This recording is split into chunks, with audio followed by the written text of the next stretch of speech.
Ya, bismillahirrahmanirrahim. Untuk video kali ini saya akan membahas mengenai materi analisa data berkala. Jadi materi ini merupakan materi pertemuan ke-6 di mata kuliah statistika dan mata kuliah dan materi pertemuan ke-14 di mata kuliah statistika deskriptif. Jadi untuk materi ini merupakan materi akhir seperti itu untuk di mata kuliah statistika maupun di statistika deskriptif. Oke, jadi perbedaannya kalau untuk di statistika setelah UTS kita sudah tidak ada lagi materi, sedangkan untuk di statistika deskriptif ini adalah penutup sebelum nanti UAS. Oke, ini untuk pengertiannya. Kita langsung ke slide berikutnya. Sini pengertian analisa data berkala adalah data yang dikumpulkan dari waktu ke waktu. Jadi kita menggunakan data time series untuk menggambarkan perkembangan ya suatu kegiatan, baik itu perkembangan jumlah produksi, lalu untuk perubahan harga, untuk data perubahan hasil penjualan, jumlah penduduk, peningkatannya seperti berapa persen, lalu untuk jumlah kecelakaan, jumlah kejahatan dan sebagainya. Nah, di sini untuk yang poin kedua, analisa data berkala merupakan serangkaian nilai-nilai variabel yang disusun berdasarkan waktu. Lalu yang ketiga, di sini data berkala merupakan serangkaian data yang terdiri dari variabel Y yang merupakan serangkaian hasil observasi dan fungsi dari variabel X ini merupakan variabel yang menggambarkan waktu. Seperti itu, variabel waktu ya. Nah, jadi Y-nya merupakan nilai hasil observasinya, sedangkan untuk variabel X ini adalah variabel waktu yang bergerak secara seragam dan ke arah yang sama, yaitu dari waktu yang lampau ke waktu yang akan datang. Jadi untuk fungsi dari analisa data berkala ini sebenarnya adalah untuk membuat suatu peramalan dari data-data yang sudah kita peroleh. Itu ya. Kalau misalkan angka indeks kemarin kita untuk melihat berapa persen untuk peningkatannya, sedangkan kalau untuk analisa data berkala itu kita untuk membuat suatu peramalan, fungsi utamanya seperti itu ya.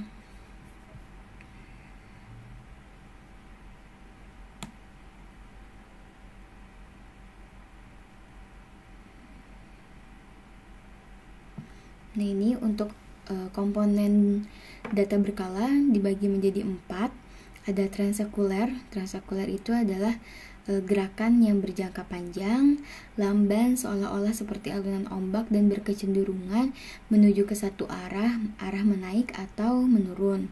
Misalkan seperti harga logam mulia misalkan. Harga logam mulia saat ini kan untuk perubahannya sama ya fluktuatif, jadi peningkatan atau penurunan, tetapi memang kecenderungannya ini mengalami peningkatan di setiap periodenya seperti itu. Lalu juga sama seperti harga tukar rupiah terhadap dolar, lalu harga kebutuhan pokok seperti itu. Jadi memang ada penurunan dan peningkatan, tapi kecenderungannya itu biasanya akan mengalami peningkatan ya, seperti itu. Jadi grafiknya biasanya tetap ada, bisa kita tarik nanti garis linier walaupun terjadi peningkatan atau penurunan di sekitar garis tersebut. Nah, untuk variasi musim, untuk yang musim di sini ayunan sekitar tren yang bersifat musiman serta kurang lebih teratur.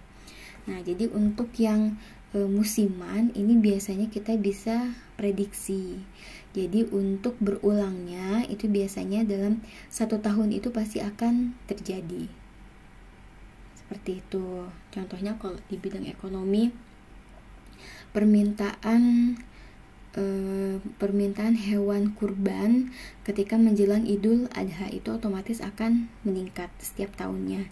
Jadi kita tidak perlu membuat suatu peramalan, suatu estimasi, itu biasanya memang akan terjadi peningkatan permintaan ketika musim atau ketika menjelang Idul Adha, ya. Lalu untuk yang sikli, ini ayunan trennya berjangka lebih panjang dibandingkan musim dan agak lebih tidak teratur. Jadi yang sikli ini, kalau musim tadi dia berulangnya setiap tahun, kalau yang sikli ini dia 3-4 tahun untuk berulangnya. Yang keempat di sini adalah variasi random atau residu, yaitu gerakan yang tidak teratur sama sekali. Jadi yang tidak bisa kita prediksi kapan akan terjadinya, seperti tsunami di Aceh, di Palu, seperti itu kita tidak bisa prediksi ya kapan akan terjadi kembali musibah tersebut. Jadi untuk yang random atau yang residu ini sifatnya karena adanya suatu accident, suatu kecelakaan seperti longsor, kebakaran di perusahaan mungkin. Nah, itu kita tidak bisa prediksi. Oke, ini untuk penjelasannya.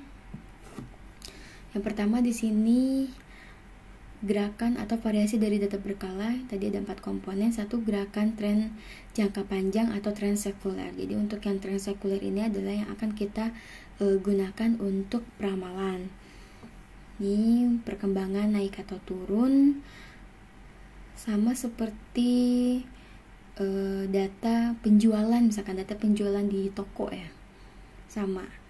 Jadi dia bisa satu hari mungkin terjadi labanya misalkan diperoleh misalnya satu hari 5 juta rupiah, hari berikutnya bisa mengalami peningkatan 5.200.000, misalkan hari berikutnya turun jadi 4.500.000. Nah, itu seperti itu dinamakan dengan garis tren ya.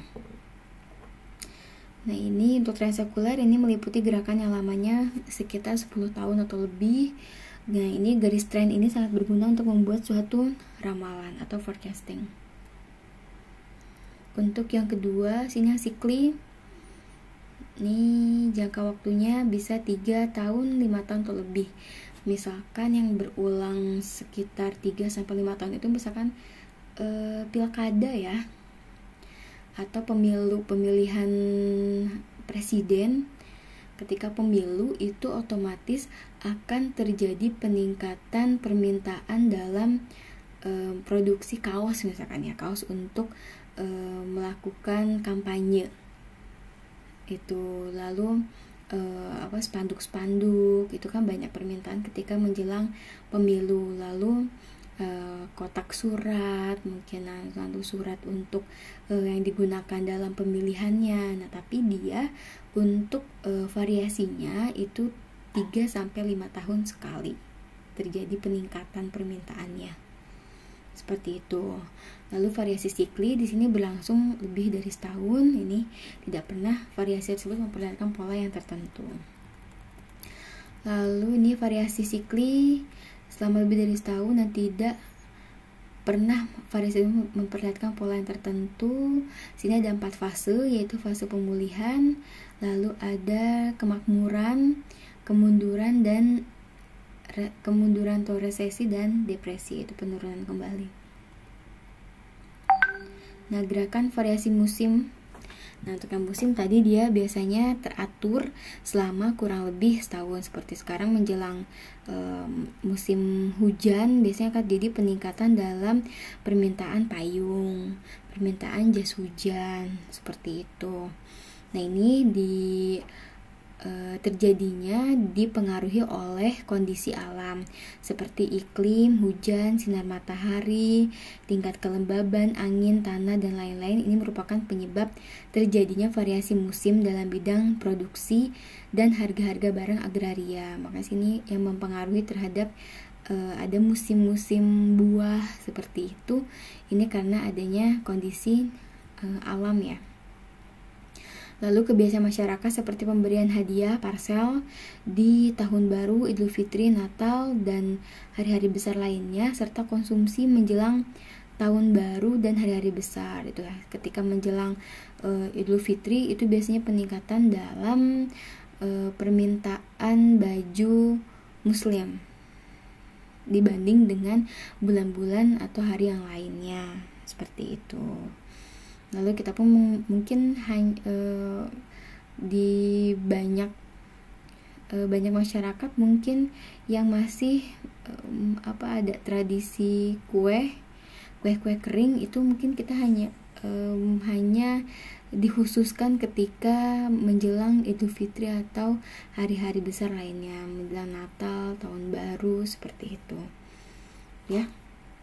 Nah, ini tentunya akan berpengaruh terhadap nanti permintaan, akan mempengaruhi terhadap harganya. Biasanya akan mengalami peningkatan seperti itu apabila terjadi peningkatan dalam permintaan konsumen. Nah, yang keempat sini untuk yang variasi random residu tadi, gerakan yang disebabkan oleh faktor kebetulan. Gerakan yang berbeda tetapi dalam waktu yang singkat, tidak diikuti dengan pola yang teratur dan tidak dapat dilakukan forecast. Jadi kita tidak bisa membuat suatu peramalan. Variasi random umumnya disebabkan oleh peperangan, banjir, gempa bumi, perubahan politik, pemogokan. Nah, sama seperti sekarang pandemi COVID pun ini masuk ke variasi random atau residu yang sama sekali kita tidak bisa prediksi, seperti itu, sehingga dapat mempengaruhi berbagai macam kegiatan. Oke, nih sini ada kegiatan perdagangan, perindustrian, keuangan, pendidikan, dan sebagainya. Beda antara variasi random dan ketiga variasi sebelumnya terletak pada sistematik fluktuasi itu sendiri. Jadi sama sekali tidak bisa kita prediksi ya kapan akan terjadinya. Nah, untuk yang tadi akan kita lakukan forecast atau peramalan, itu kita gunakan yang nomor 1 yang tadi, yang tren sekuler. Karena kalau untuk variasi musim dan variasi sikli itu sudah ada siklusnya tersendiri. Untuk yang random itu dia tidak bisa kita prediksi, jadi yang bisa kita buat untuk forecast itu hanya yang tren sekuler. Nah, ini tadi untuk gerakannya sini jangka panjang, lamban, berkecenderungan menuju ke satu arah. Ini gerakannya lamanya 10 tahun atau lebih. Nah, digunakan untuk peramalan. Metode yang akan kita gunakan nanti ada metode semi average, metode moving average, lalu metode least square. Nah, untuk semi average itu kalau average-nya sendiri rata-rata, semi itu biasanya setengah ya. Jadi sebenarnya adalah metode setengah rata-rata. Prosedurnya ini kita harus kelompokkan data menjadi 2 kelompok dengan jumlah tahun dan jumlah deret berkala yang sama. Baik jumlah datanya genap, berarti kalau misalkan ada 10 berarti kita bagi 2, masing-masing 5. Lalu kalau misalkan ganjil, jumlah tahunnya ada 7, periodenya ada 7, kita tetap akan bagi menjadi 2 bagian yang sama. Seperti itu. Jadi harus jumlah tahun dan jumlah deret berkala itu harus sama jumlah untuk kedua kelompok tersebut. Nah, yang kedua, hitung semi total dari tiap kelompok dengan jalan menjumlahkan nilai deret berkala. Lalu carilah rata-rata hitung tiap kelompok untuk memperoleh setengah rata-rata. Yang keempat, menentukan nilai tren linier untuk tahun-tahun tertentu dapat dirumuskan dengan rumus Y aksen sama dengan A0 plus BX. Oke. Nah, ini A0 sama dengan Y bar kalau periode dasarnya ada di kelompok 1, A0 sama dengan Y2 bar kalau periode dasar ada di kelompok kedua. Lalu nilai B-nya ini adalah rata-rata kelompok kedua dikurangi rata-rata kelompok ke-1 dibagi N. N itu adalah jumlah data dari setiap kelompoknya. Ya. Y adalah data berkalanya, taksiran nilai tren, A-nya nilai tren pada tahun dasar, ya, tahun dasarnya, B-nya itu rata-rata pertumbuhan nilai tren pada setiap tahun. Nih. Jadi Y2 bar rata-rata kelompok kedua dikurangi rata-rata kelompok ke-1 dibagi N. Oke, ini untuk contohnya. ada 8 tahun. Ini data persediaan. Kita buka di modul pembelajaran yang sudah saya kirimkan di minggu ke-5, gabung dengan yang korelasi regresi. Di sini ada analisa data deret berkala. Oke. Ya. 1 sampai 8 ini untuk data persediaan. Untuk semi average berarti kita bagi 2, masing-masing berarti adalah 4. Untuk kelompok ke-1 adalah tahun 91 sampai 94. Tahun kedua kelompok kedua ini tahun 95 sampai tahun 98. Oke, jadi kita totalkan. Tadi langkahnya adalah kita totalkan lalu kita cari semi average-nya. Ya, hitung semi total tiap kelompok dengan cara menjumlahkan nilai deret berkala tiap kelompok. Cari rata-rata hitung tiap kelompok untuk memperoleh setengah rata-ratanya. Nah, jadi kita bagi 2, lalu kita jumlahkan jadi semi total, lalu kita bagi 4 masing-masing. 598 dibagi 4 jadi rata-ratanya 149,5. Untuk yang kelompok kedua di sini 808 dibagi 2 jadi 202. Nah, di sini dari tabel di atas terlihat ada peningkatan jumlah persediaan selama 6 bulan. Dengan rata-rata di sini untuk kelompok yang pertama adalah 150, ini karena kita bulatkan jadi 150. Untuk kelompok kedua ini 202 unit. Oke, nah. Lalu untuk rumus tadi rata-rata kelompok kedua dikurangi rata-rata kelompok ke-1. Berarti ini ya 202 dikurangi 150 jadi 52 unit. Nah, setelah dapat 52 unit ini kita bagi dengan jumlah data dari setiap kelompok. Setiap kelompok itu ada 4. Jadi 52 kita bagi 4 hasilnya ada 13 unit. Jadi peningkatannya itu rata-rata adalah sebesar 13 unit. Nah, pembulatan dilakukan karena secara logika tidak mungkin sebuah barang ini tidak utuh. Jika kasus adalah sekian logam daging, maka tidak perlu dilakukan pembulatan. Nah, untuk peramalan di sini jadi untuk persamaan yang diperoleh adalah Y aksen sama dengan nilai A-nya. A itu adalah nilai rata-rata di kelompok ke-1, 150 ya. 150 ditambah 13X. Ya, untuk persamaannya. Persamaan yang diperoleh, ini nilai A-nya ada rata-rata dari kelompok ke-1, 150 ditambah tadi rata-rata kelompok kedua dikurangi rata-rata kelompok ke-1 dibagi 4, dapat 13 unit. 13X sudah. Nah, ini untuk peramalan.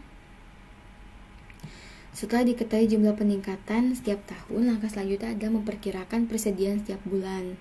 Untuk itu diperlukan model tren. Tadi ya, nilai variabel Y-nya itu adalah data yang kita peroleh. Nilai X-nya itu adalah variabel waktu. Nah, maka untuk nilai X ini ada skor-skor tertentu yang dikodekan dengan ketentuan ini. Nah, tempatkan kode awal pada kelompok tersebut dengan ketentuan. Jika jumlah data pada kelompok tersebut ganjil, maka beri kode 0 di tengah-tengah data tersebut. Misalkan datanya ada 5, maka kode 0 ditempatkan pada data ketiga. Nah, lalu untuk data diurutkan dengan selisih 1. Kalau misalkan genap, maka diberi kode min 1 dan positif 1 di tengah data tersebut. Nah, ini datanya kan masing-masing adalah 4.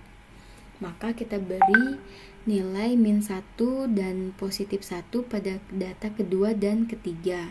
Kemudian data diurutkan dengan selisih 2.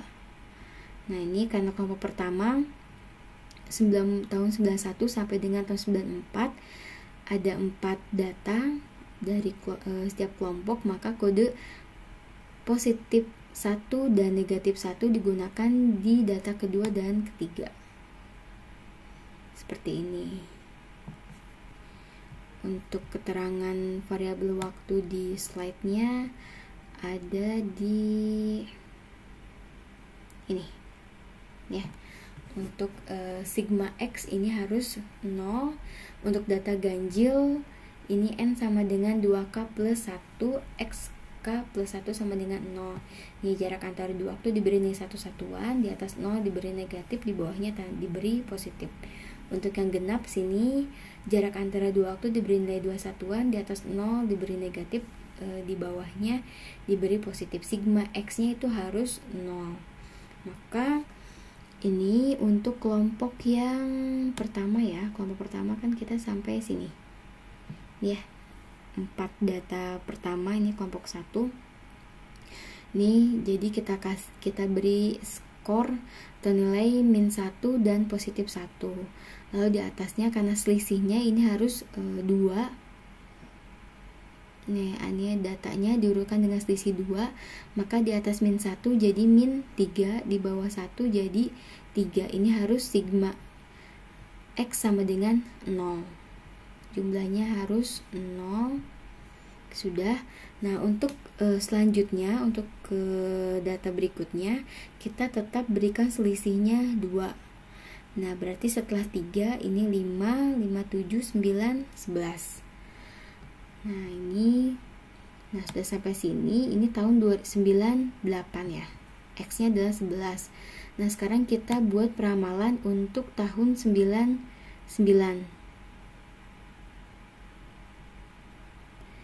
Nah, untuk tahun 99 ini 99 berarti otomatis setelah positif 11 selanjutnya adalah positif 13. Maka dari persamaan yang tadi 150 ditambah 13X. Nah, 13 nya ini kita masukkan, X-nya adalah 13. Jadi 13 dikali 13 ditambah 150. Sehingga perkiraan nanti jumlah persediaan yang harus kita sediakan untuk dapat mencukupi kebutuhan dari konsumen ada sebesar 319 unit di tahun 99. Seperti itu.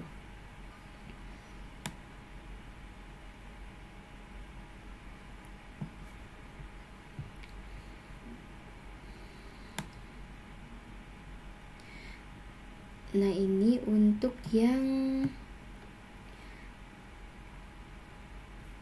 sebentar, move semi average ya.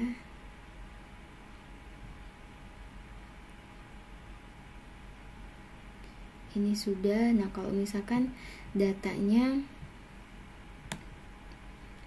di sini ada dari tahun 91 sampai tahun 2000 ya. Ini tahun 91 sampai tahun 2000. Nah, berarti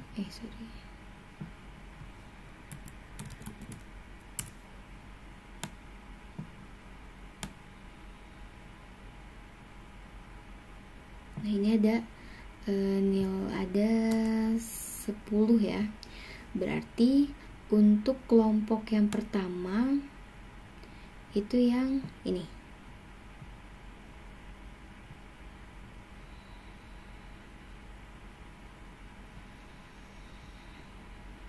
Ya.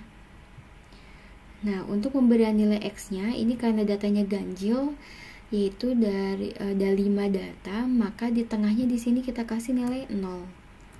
Di atasnya min 1, di atasnya lagi min 2. Karena dia di sini adalah selisihnya adalah satu satuan untuk data ganjil. Nih, jarak antara dua waktu diberi nilai satu satuan, di atas 0 diberi negatif, di bawahnya positif. Sigma X-nya tetap harus 0. Nah, ini berarti di bawahnya 1, 2. Oke, nah ini jumlahnya pasti adalah 0. Baru ke bawahnya setelah 2 berarti 3, 4, 5, 6, 7.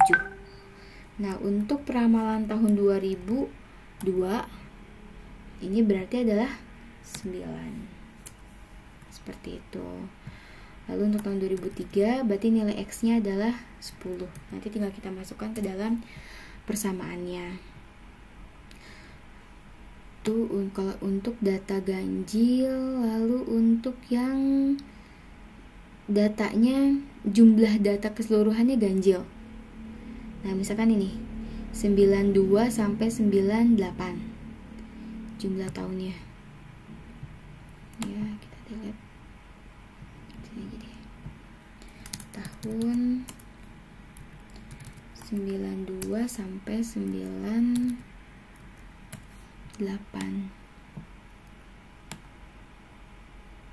Ini berarti ada 3, 4, 5, 6, 7 ya, 7 tahun. 7 tahun, maka kita ada 2 perlakuan. Oke, untuk yang pertama adalah kita masukkan, nah ini dikelompokkan menjadi 2 bagian yang sama dengan cara memasukkan periode tahun serta nilai deret berkala tertengah ke dalam setiap kelompok. Nah, ini berarti untuk yang nilai tengahnya ada tahun 95 ya. Nah, 95-nya ini berarti ada di 2 kelompok tersebut.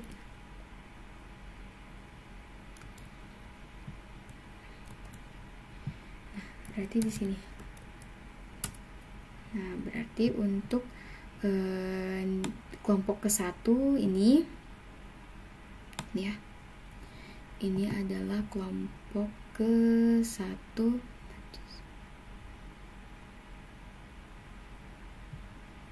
Nah, ini kelompok ke-1, lalu ini jadi kelompok ke-2. Seperti itu. Pemberian nilai X-nya berarti pakai min 1 dan positif 1 ya, karena nilainya adalah genap. Nilainya di sini selisihnya adalah 2 satuan. Sini 3. Jangan lupa sini jumlahnya harus 0, baru kita lanjutkan 5, 7, 9, lalu 11. Nah, kalau kita mau prediksi tahun 2000, berarti di sini adalah 15. Gitu ya. Ini untuk cara yang pertama. Nanti untuk rumusnya, kalau tadi untuk rumus awalnya adalah rata-rata kelompok kedua dikurangi rata-rata kelompok ke-1 dibagi N. Nah, di sini karena kita masukkan untuk data yang ada di tengah ke dalam 2 kelompok tersebut, maka sini jadi N-1. Oke, untuk cara yang berikutnya adalah dikelompokkan menjadi 2 bagian yang sama dengan cara menghilangkan periode tahun serta nilai deret berkala yang ada di tengah. Berarti tahun 95-nya ini kita hapus. Ya. Ini kita delete. Bentar.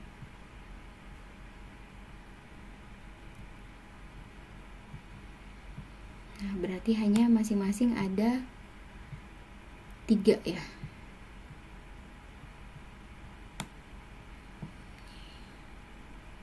Jadi masing-masing hanya ada 3 data.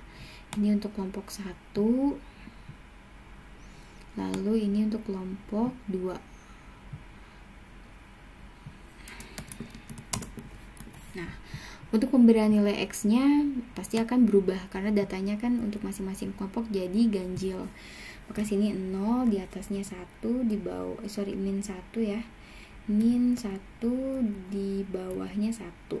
Jumlahnya kan ini harus 0. Baru kita lanjutkan di sini berarti 2, 3, 4. Berarti untuk tahun 2000 adalah 6. Nih. Nah, nanti akan berubah di rumusnya. Jadi di sini rata-rata kelompok 2 dikurangi rata-rata kelompok 1 dibagi N plus 1. Yang rumus awalnya hanya N saja. Itu ya untuk cara penyelesaiannya. Yang kedua di sini moving average. Metode yang kedua, moving itu adalah berpindah. Nah, sini rata-rata bergerak sederhana. Ini metode yang digunakan untuk meratakan deret berkala yang bergelombang. Nah, ini metodenya dibedakan atas dasar jumlah tahun yang digunakan untuk mencari rata-ratanya. Kalau misalkan per 3 tahun, maka untuk pencarian rata bergerak kita gunakan metode rata-rata bergerak per 3 tahun jika digunakannya 3 tahun sebagai dasar pencarian rata-rata bergerak. Oke, jadi bisa per 3 tahun, bisa per 4 tahun. Biasanya digunakan umumnya digunakan per 3 tahun. Nah, caranya sini kita jumlahkan data selama 3 tahun berturut-turut, hasilnya nanti diletakkan di tengah. Bagilah dengan banyaknya tahun tersebut, lalu jumlahkan data berikutnya selama 3 tahun berturut-turut dengan meninggalkan tahun yang pertama. Hasilnya diletakkan di tengah-tengah. Ya, lalu untuk yang tertimbang nanti kita pakai koefisien binomial. Sekarang kita hitung dulu untuk yang rata-rata bergerak sederhana ya. Ini contoh datanya adalah yang ini.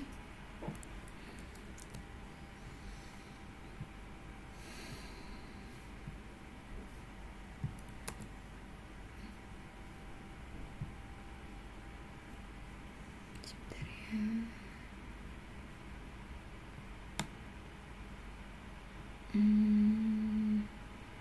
Rata-rata minus mean average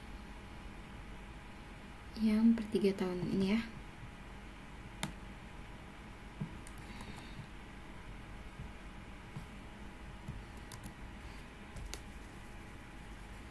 Nah, ini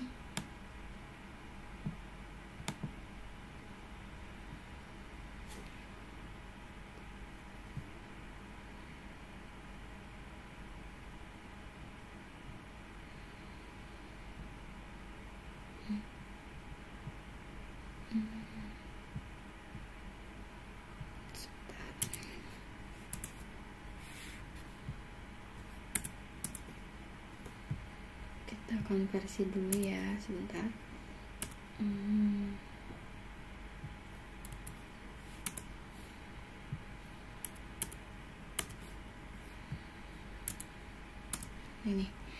Ini untuk datanya. Nah, untuk cara moving average-nya kita yang per 3 tahun ya, berarti kita jumlahkan harga yang pertama adalah ini. Harga tahun 94, 95 dan 96. Ya. Berarti untuk jumlah tahun 94 ditambah nanti 95 dan 96 ini. Nah, untuk yang tahun 94 nya kita tinggalkan, kita lanjut ke rata-rata yang kedua. Berarti tahun 95, 96 dan 97 ya.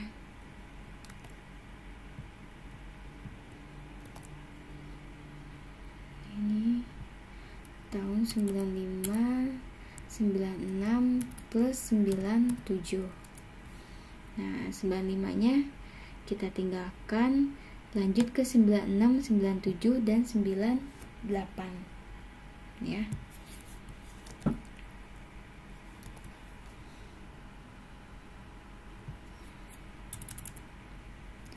(96, 97 dan 98) sudah. Nah, 96-nya kita tinggal, lanjut 3 tahun berikutnya 97, 98 dan 99. Seperti itu.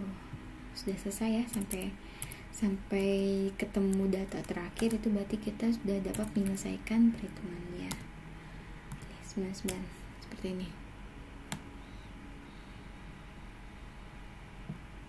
Nah, ini berarti kita jumlahkan yang ini, tahun 94 ditambah tahun 95 tambah tahun 96. Kita jumlahkan, lalu yang berikutnya ada tahun 95 ditambah 96 dan 97 ini.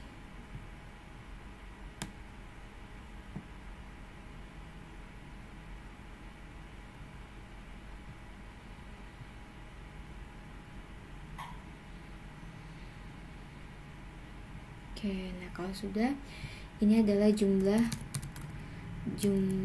per 3 tahun Ini jumlah per 3 tahun, baru kita cari rata-rata per 3 tahunnya.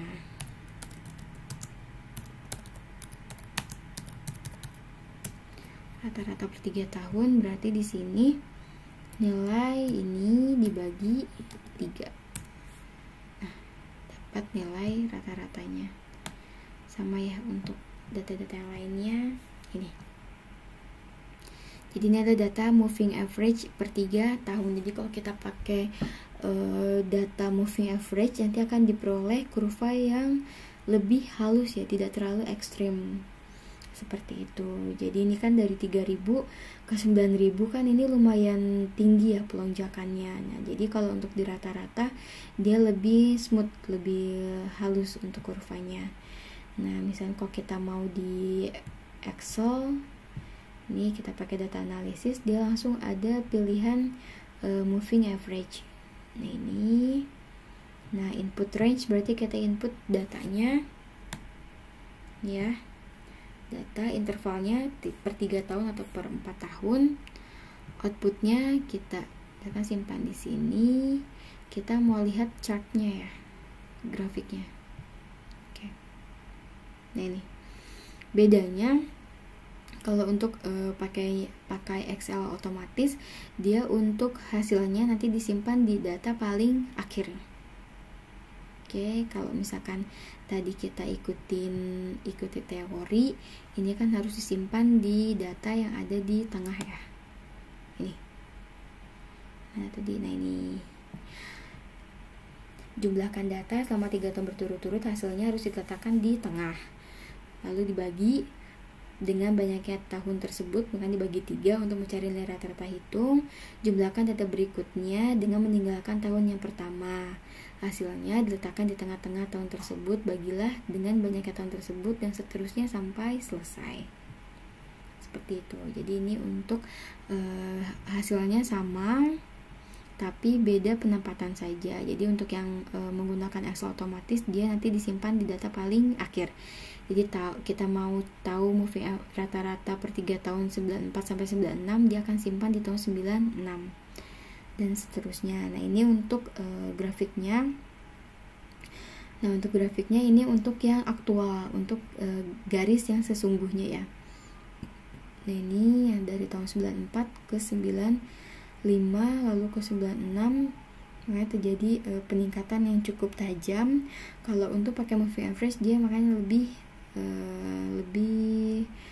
lebih smooth, tidak terlalu ekstrim untuk peningkatan dan penurunannya, tidak terlalu tajam ya, seperti itu. Jadi ini untuk forecast, ini untuk aktual garis yang birunya.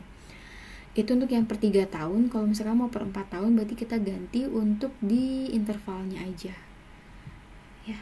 Untuk yang per 4 tahun ini jangan lupa kita rubah juga untuk outputnya.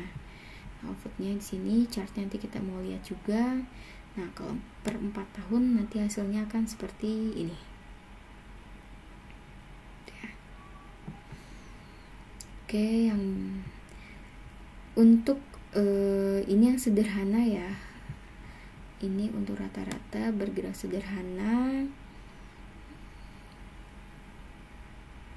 Untuk yang per 3 tahun, per 4 tahun. Untuk yang tertimbang, nah untuk yang tertimbang, kita untuk timbangannya menggunakan koefisien binomial. Nah, rata-rata bergerak tertimbang per 3 tahun ini harus diberi koefisien 1, 2, 1. Seperti ini ya koefisiennya. Ini tidak ada angka 6 ya. Jadi ini 1, 1, 1, jadi harusnya seperti ini. Mana ya, sebentar. Nah, ini harusnya tidak ada angka 6-nya. Jadi nah,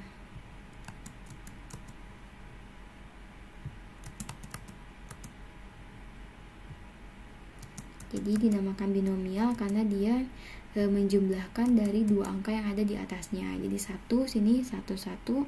Untuk per 3 tahun berarti 1, sini 1 tambah 1, 2, 1, 1, 1 tambah 2, 3, 2 tambah 1, 3, 1, 1 tambah 3, 4, 3 tambah 3, 6, 3 tambah 1, 4, 1, lalu 1 sini 1 tambah 5, 1 tambah 4, 5, 4 tambah 6, 10, 6 tambah 4, 10, 4 tambah 1, 5, dan seterusnya. Ini untuk tingkat yang pertama per 1 tahun, per 2 tahun, per 3 tahun. Nah, per 3 tahun kita pakainya koefisiennya adalah 1, 2, 1. Maka nanti untuk data yang pertama kita kalikan 1, data kedua kita kalikan 2, data ketiga kita kalikan 1. Nah, aku dibaginya bukan dibagi 3 tapi dibagi 4. Ya. Ini. Untuk yang tertimbang, nah ini pakai koefisien binomial. Kita untuk yang per 3 tahun tadi kita pakai koefisiennya 1, 2, 1. Nah, kita jumlahkan data tersebut selama 3 tahun berturut-turut secara tertimbang. Lalu dibagi hasil penjumlahan tersebut dengan faktor pembagi 4. Hasilnya diletakkan di tengah-tengah dan seterusnya sampai selesai. Ini untuk contoh latihannya yang ini. Jadi data yang pertama dikali 1, data kedua dikali 2, data ketiga dikali 1, dibagi 4. Dapat hasilnya 9152,5 ya, dan seterusnya. Sama nanti untuk data tahun 94 berarti kita tinggal lanjut tahun 95, 96, dan 97. Tahun 95 nya kita kali 1, 96 kali 2, 97 kali 1 dibagi 4, seperti itu.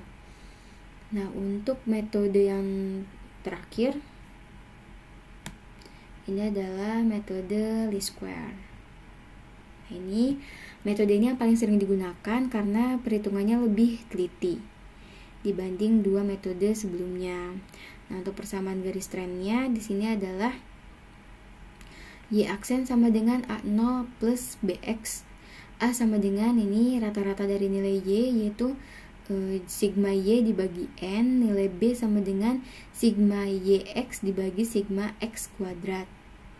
Nah, ini untuk pengertiannya. Y aksen sama dengan nilai taksiran dari taksiran nilai trennya. A0 nilai tren pada tahun dasar. B adalah rata-rata pertumbuhan nilai tren dari setiap tahun. X itu jangan lupa adalah variabel waktunya. Jadi Y itu adalah nilai taksirannya.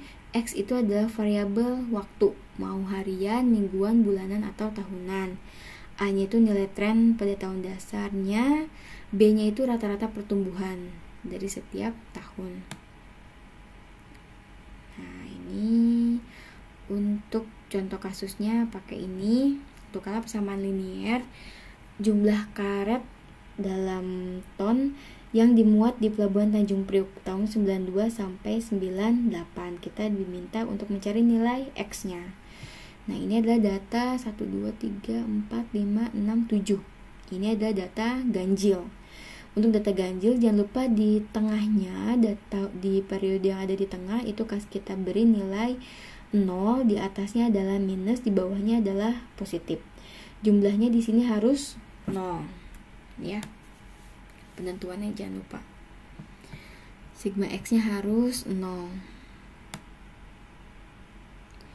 Nah, ini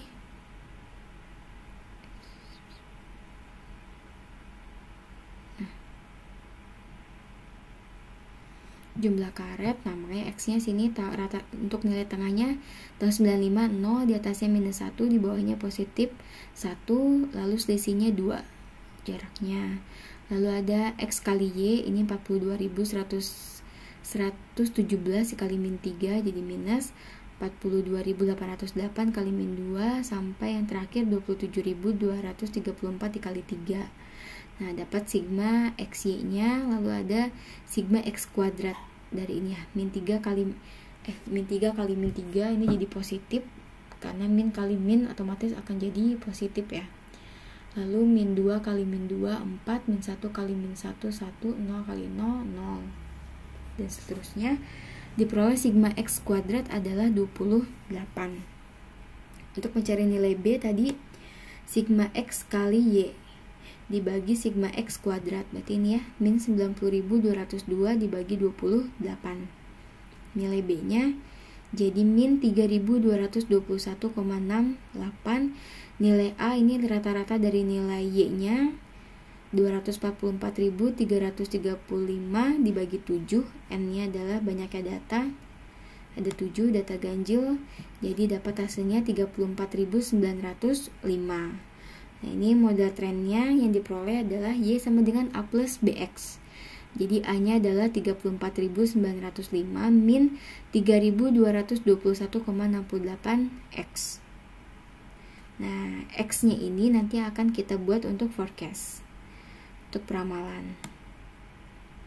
Nah, prediksinya, untuk prediksi jumlah karet tahun 2000, karena kode tahun 98, kode ini ya, kode tahun 98 adalah 3, otomatis tahun 99 adalah 4, tahun 2000 adalah 5 X-nya ya. Nah, secara logika kode tahun 2000 adalah 5, sehingga tadi persamaannya 34.905, ini nilai A-nya min 3.221,68 dikali X-nya adalah 5. Nah, ini 3.221,68 dikali 5, 16.108,4. Lalu 34.905 min 16.108,4, jadi hasilnya adalah 18.797. Jadi prediksi nanti untuk jumlah karet tahun 2000 adalah sebesar 18.797. Jadi prediksinya dia untuk nilai B-nya ini minus. Jadi untuk perkiraan jumlah produksinya akan mengalami trennya penurunan ya setiap tahunnya. Nih, kalau kita lihat sini memang trennya mengalami penurunan ya dari setiap tahunnya. Makanya dia diperoleh nilai B-nya itu hasilnya adalah minus. Seperti itu. Ya, untuk sumber-sumber referensi yang saya gunakan, mungkin sekian untuk materi dari analisa data berkala. Sebelum itu sebentar, tadi moving average-nya sudah. Sekarang kita belajar untuk forecast-nya dulu ya. Tadi Excel untuk moving average-nya sudah, kita untuk forecast yang menggunakan function ya. Nah, ini tahun dan penjualan. Tanda penjualan kita pakai fungsi function yang ada di Microsoft Excel. Nah, ini kita nanti pakai statistical. Nah, kita pakai data yang ini. Data ini. Nah, ini lalu kita ke formula. Sini kalau nggak ada statistical berarti di more function kita pilih forecastnya yang linear ya, forecast linear. Nah, sampai muncul seperti ini, nanti kita ikuti petunjuk dari kotak dialognya. Nah, ini. Nah, X-nya ini adalah tahunnya, periode keberapa yang ingin kita estimasi. Seperti itu. Untuk Y-nya berarti yang ini B2 sampai B11. Untuk tahunnya di periode A2 sampai A11. Nah, jadi kita ikuti aja ini. Kita mau estimasi di tahun periode ke-11. Untuk Y-nya ini. Lalu untuk X-nya yang ini. X-nya ini, lalu kita klik OK. Nah, maka prediksinya nanti di tahun ke-11 ini jumlahnya adalah 32,1533. Seperti itu. Sama enggak? 32155 ya. Ini peramalan periode ke-11. Kalau ini dia simpan kursornya awalnya di bawah ya, sini. Nih, jangan lupa ini adalah fungsi forecast yang linear. Oke, ini periode ke-11. Lalu ini untuk data penjualannya, ini untuk data tahunnya. Lalu kita klik OK. Seperti ini.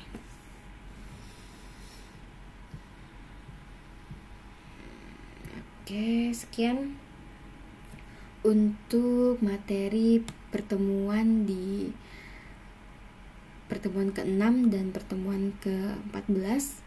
Jadi ini adalah pertemuan-pertemuan materi terakhir untuk di mata kuliah statistika dan mata kuliah statistika deskriptif. Sekian yang bisa saya jelaskan. Mohon maaf apabila ada kesalahan. Saya akhiri. Wassalamualaikum warahmatullahi wabarakatuh.